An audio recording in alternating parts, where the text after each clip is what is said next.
ચાલો નીચે બેહીને બતાવો. આ પેરેલિસવાળા ભાઈ છે, જુઓ એની હાલત કેવી હતી, અત્યારે કેવી છે તમે જોઈ શકો છો. આંગળા બાંગડા સીધા રાખે છે, એની મેરે બેસી શકે છે. ઊભા થઈને બતાવો ભાઈ, બરોબર છે. અને હવે ફટાફટ હાલશે. હાથના આંગળા વાંકા વળી જતા હતા, એને કે સીધા કરો આંગળા, એકદમ આંગળા સીધા જોઈ મારે, હાવ આંગળા સીધા. પગના આંગળા સીધા જોઈને કર, ધોકો પડે, ખબર હે ને તમને કે ફટાફટ. હા જોઈ લેજો, પગના આંગળા સીધા છે ભાઈના. હાલીને બતાવો જરાક ફટાફટ.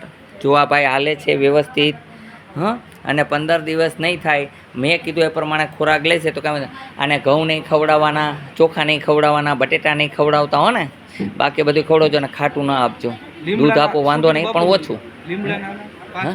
લીમડાના પાનનો 5 પાનનો એક જ વાર મેલેડીમાંને 7 આટા ફરવી અને સેજ રસ પાઈ દેજો, હાલતા થઈ જશે ભાઈ. શું નામ છે તમારું? વિમલભાઈ. તમારું નામ બેન? માલતીબેન. કેમ કામ લાગ્યું અહીંયા? સારું કામ છે. કાંઈ પૈસા તો નથી લીધા અહીંયા? અમે જે દવા આપીએ એના પૈસા લઈ, કારણ કે અમારા ઘરમાં બનતી નથી એ માટે થઈને. બાકી અહીંયા ટ્રીટમેન્ટ કરી દઈએ, હાલતા ચાલતા કરી દીધા, ત્યાં સુધીને કોઈ ચાર્જ નથી.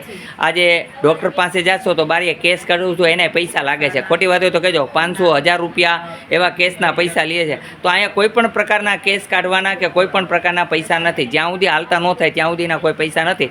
પછી દવા લેવી તમારી મરજી છે, નો લેવી તમારી મરજી છે. આવું કામ કરીએ છીએ. કેવું લાગ્યું? સારું સારું. બોલો જય હનુમાન.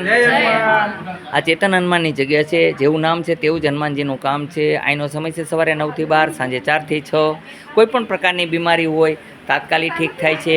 કોઈ ચાર્જ લેવામાં આવતું નથી, પણ જે દવા દઈ છે એનું ચાર્જ લઈએ છીએ. અહીંયા આવવા માટે સમય સવારે 9 થી 12, સાંજે 4 થી 6. આટકોટથી ગરણી, ગરણીથી થોરખાણ રોડ ઉપર આદેશ આશ્રમ આવેલો છે. જય હનુમાન.